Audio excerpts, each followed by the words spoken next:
നമസ്കാരം, മലയാളി വാർത്തയിലേക്ക് സ്വാഗതം. കഴിഞ്ഞ ദിവസമാണ് കണ്ണൂർ സെൻട്രൽ ജയിലിലെ ന്യൂ ബ്ലോക്കിലെ തടവുകാരൻ ആത്മഹത്യക്ക് ശ്രമിച്ച പിന്നീട് മരിച്ച സാഹചര്യം ഉണ്ടാകുന്നത്. ഇതിൽ പിന്നിലേക്ക് ഇറങ്ങുമ്പോൾ സത്യത്തിൽ ഒരു നൊമ്പരപ്പെടുത്തുന്ന കഥയാണ് പുറത്തു വരുന്നത്.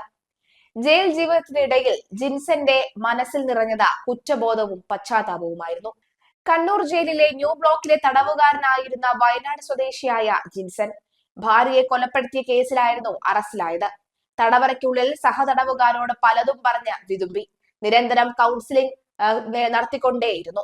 രാത്രി പലപ്പോഴും ഉറങ്ങിയിരുന്നില്ല. ഭാര്യയെ കൊലപ്പെടുത്താനുള്ള കാരണം പറഞ്ഞ് പൊട്ടിക്കരഞ്ഞുകൊണ്ടേയിരുന്നു. മകളെ ഓർത്ത് എത്രയോ രാത്രി ഉറങ്ങാതിരുന്നു. ഒടുവിൽ ആത്മഹത്യയും. തിങ്കളാഴ്ച രാത്രി ഉറങ്ങാൻ കിടന്നപ്പോൾ ബ്ലേഡ് പോലെയുള്ള മൂർച്ചയുള്ള ചെറിയ ആയുധം ഉപയോഗിച്ച് കഴുത്തിൽ മുറിവേൽപ്പിക്കുകയായിരുന്നു. സഹതടവുകാർ അറിയാതിരിക്കാൻ പുതപ്പുകൊണ്ട് മൂടിക്കിടന്നു. പുലർച്ചെ 5:55 തടവുകാരെ പുറത്തുവിടുന്ന സമയത്താണ് ജിൽസൺ രക്തത്തിൽ കുളിച്ചു കിടക്കുന്നത് കണ്ടത്. ആശുപത്രിയിലേക്ക് കൊണ്ടുപോയെങ്കിലും മരിച്ചു. ആശുപത്രിയിലേക്ക് കൊണ്ടുപോകുമ്പോൾ ജീവൻ ഉണ്ടായിരുന്നുവെന്ന് ജയിൽ അധികൃതർ പറയുന്നു. സെൻട്രൽ ജയിലിലെ പുതിയ ബ്ലോക്കിലാണ് ജിൽസനെ പാർപ്പിച്ചിരിക്കുന്നത്. ബ്ലേഡ് പോലെയുള്ള ചെറിയ ആയുധം ഉപയോഗിച്ചാണ് ആത്മഹത്യ ചെയ്തത് എന്ന് പോലീസ് പറയുന്നു. സെല്ലിൽ ഇത്തരത്തിലുള്ള ആയുധം എങ്ങനെ എത്തിയെന്ന കാര്യത്തിൽ പോലീസ് അന്വേഷണം ആരംഭിച്ചിട്ടുണ്ട്. മാസങ്ങൾക്ക് മുൻപ് കൊടും കുറ്റവാളി ഗോവിന്ദച്ചാമിയും ചെറിയ ആയുധം ഉപയോഗിച്ചാണ് സെല്ലിന്റെ അഴി മുറിച്ചുമാറ്റി രക്ഷപ്പെട്ടത്. ആത്മഹത്യക്ക് ഉപയോഗിച്ച ആയുധം ഇതുവരെ കണ്ടെത്താനും കഴിഞ്ഞിട്ടില്ല. ഇത് ദുരൂഹമായി തുടരുകയാണ്. മികച്ച ചിത്രകാരനായിരുന്ന ജിൽസന്റെ ചിത്രം പ്രദർശനം നടത്താനൊരുങ്ങവെയാണ് ആത്മഹത്യ. ടൗൺ പോലീസ് ജയിലിലെത്തി CCTV ഉൾപ്പെടെ പരിശോധിച്ചു. പക്ഷേ തെളിവൊന്നും കിട്ടിയിട്ടില്ല. കഴിഞ്ഞ മെയ്യിലാണ് ഇയാളെ മാനന്തവാടി സബ് ജയിലിൽ നിന്ന് കണ്ണൂർ സെൻട്രൽ ജയിലിലേക്ക് കൊണ്ടുവന്നത്. ഇതിനു മുൻപ് 2 തവണ ആത്മഹത്യക്ക് ശ്രമിച്ചതായി ജയിൽ അധികൃതർ പറയുന്നു. തുടർച്ചയായി കൗൺസിലിംഗ് കൊടുത്തു വരികയായിരുന്നു. ആത്മഹത്യ ചെയ്ത ബ്ലോക്കിൽ 150ഓളം തടവുകാരുണ്ട്. ഇത്രയും പേരുണ്ടായിട്ടും ഒരു ഞരക്കം പോലും അറിഞ്ഞിട്ടില്ല എന്ന് സഹതടവുകാർ പോലും പറയുന്നു.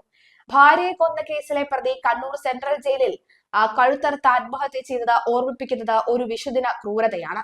പുലർച്ചെ 5:30 കഴുത്തറുത്തത്. മൂർച്ചയുള്ള ചെറിയ ആയുധം ഉപയോഗിച്ചാണ് കഴുത്തറുത്തത്. മുറിവിൽ നിന്ന് കൈകൊണ്ട് രക്തം ഞെരുക്കി കളയുകയായിരുന്നുവെന്ന് ജയിൽ അധികൃതർ അറിയിച്ചു. കഴിഞ്ഞ വിഷുവിനാണ് ജിൻസൺ ഭാര്യയെ കൊലപ്പെടുത്തിയത്. മകളെ മുറിയിൽ പൂട്ടിയിട്ട ശേഷമായിരുന്നു കൊലപാതകം. അതിനുശേഷം ഇയാൾ ആത്മഹത്യാ ശ്രമവും നടത്തിയിരുന്നു. ജല അതോറിറ്റിയിലെ പടിഞ്ഞാറത്തറയിലെ പമ്പിംഗ് ജീവനക്കാരനായിരുന്നു ജിൽസൺ ജീവനെടുക്കാൻ ആ ചെറിയ ആയുധം എങ്ങനെ കിട്ടിയെന്നതാണ് ഉയരുന്ന ചോദ്യം. കണ്ണൂർ ജയിലിൽ സുരക്ഷാ പ്രശ്നങ്ങൾ ഉണ്ടെന്നത് തെളിവാണ് ഈ ഒരു സംഭവം. ചിത്രകാരനായിരുന്ന ജിൽസൺ ആത്മഹത്യ ചെയ്യുന്നതിന് തൊട്ടു മുൻപ് ചിത്ര പ്രദർശനം നടത്താനുള്ള ഒരുക്കത്തിലായിരുന്നു. CCTV ദൃശ്യങ്ങൾ ഉൾപ്പെടെ പരിശോധിച്ച സംഭവത്തെക്കുറിച്ച് കൂടുതൽ അന്വേഷണം നടത്തുമെന്ന് ജയിൽ അധികൃതർ അറിയിച്ചിട്ടുണ്ട്. ഏപ്രിൽ 14 രാത്രി ഭാര്യ ലക്ഷ്യയെ 37 വയസ്സായിരുന്നു അന്നുണ്ടായിരുന്നത്. കൊലപ്പെടുത്തിയ ശേഷം തൂങ്ങി മരിക്കാൻ ശ്രമിച്ചതോടുകൂടിയാണ് ആശുപത്രിയിലായത്. തൂങ്ങി മരിക്കാനുള്ള ശ്രമത്തിനിടെ മരത്തിൽ നിന്നും വീണതിനെ തുടർന്നുള്ള നട്ടലിന് പരിക്കേൽക്കുകയും ചെയ്തിരുന്നു. ജിൽസൺ ഭാര്യയെ ഷാളും കേബിളും കഴുത്തിൽ മുറുക്കി കൊലപ്പെടുത്തുകയായിരുന്നു. പിന്നീട് വിഷം കഴിക്കുകയും വീടിന് പിന്നിലെ മരത്തിൽ കഴുത്തിൽ കുരുക്കിയിടുകയും കയറ് പൊട്ടി താഴെ വീണ നട്ടലിന് വാരിയെല്ലിനും പരിക്കേറ്റ് ഇദ്ദേഹം വീട്ടുമുറ്റത്തെത്തി കൈമുറിക്കുകയും ചെയ്തിരുന്നു. കൃത്യത്തിന് മുൻപ് ഇയാൾ അർദ്ധരാത്രി സുഹൃത്തിനയച്ച ശബ്ദ സന്ദേശത്തിലൂടെയാണ് കൊലപാതകമാണെന്ന സൂചന ലഭിച്ചത്.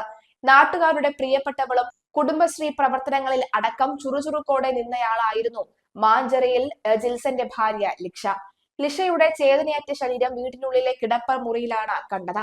മറ്റൊരു കിടപ്പുമുറിയിൽ ഉറങ്ങിക്കിടന്ന 2 മക്കളും വീടിനു പിന്നിലെ മുറ്റത്ത് പാതി ജീവനോടെ കിടന്ന ജിൽസനെയുമാണ് സംഭവം അറിഞ്ഞ ആദ്യം എത്തിയ ബന്ധുക്കൾക്കും നാട്ടുകാർക്കും കാണാൻ കഴിഞ്ഞ കാഴ്ച. കടബാധിത മൂലം മരിക്കുന്നു എന്ന കുറിപ്പ് തീന്മേശയിലും കണ്ടെത്തി.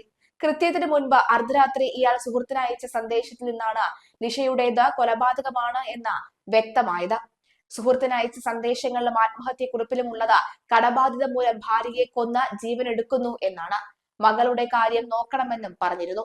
മദ്യത്തിൽ വിഷം ചേർത്ത് കഴിച്ചതായും തൂങ്ങി മരിക്കുന്നതിനായി മരത്തിന് മുകളിൽ കയറി കുരക്കിട്ട് ഇരിക്കുകയാണ് എന്നും സന്ദേശത്തിലുണ്ടായിരുന്നു. സ്ഥലം വിൽപ്പന നടക്കുന്നുമില്ല, കുറെ കടങ്ങളുണ്ട്, മരിക്കാതെ രക്ഷയില്ല, ഞാൻ മരിച്ചാൽ അവൾക്ക് താങ്ങാൻ കഴിയില്ല, അവളെ വിട്ടിട്ട് പോകാൻ പറ്റില്ല, അതുകൊണ്ട് അവളെ കൊന്നത്, അവൾക്ക് സുഖമില്ല, അവളുടെ രോഗം മാറിയില്ല, ഈ വോയിസ് എല്ലാവരെയും കേൾപ്പിക്കണമെന്നും പറയുന്നുണ്ടായിരുന്നു.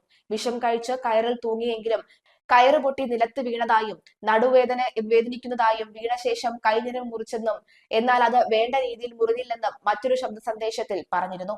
പോലീസ് വീട്ടിൽ നിന്ന് 2 ആത്മഹത്യാ കുറിപ്പുകൾ കണ്ടെത്തി. ലക്ഷക്കണക്കിന് രൂപയുടെ കടബാധ്യത വന്നതോടുകൂടിയാണ് ജീവനെടുക്കാൻ തീരുമാനിച്ചതെന്ന് കുറിപ്പിൽ പറയുന്നുണ്ട്. ആ ക്രൂരതകൾ നടക്കുമ്പോൾ ജിൽസന്റെ 2 മക്കൾ സംഭവ ദിവസം വീട്ടിൽ ഉണ്ടായിരുന്നു. മക്കളെ മറ്റൊരു മുറിയിലാക്കി പുറത്തുനിന്ന് പൂട്ടിയിരുന്നു. പിന്നാലെ തൂങ്ങി മരിക്കാനായി മരത്തിൽ കയറിയെങ്കിലും താഴെ വീണു.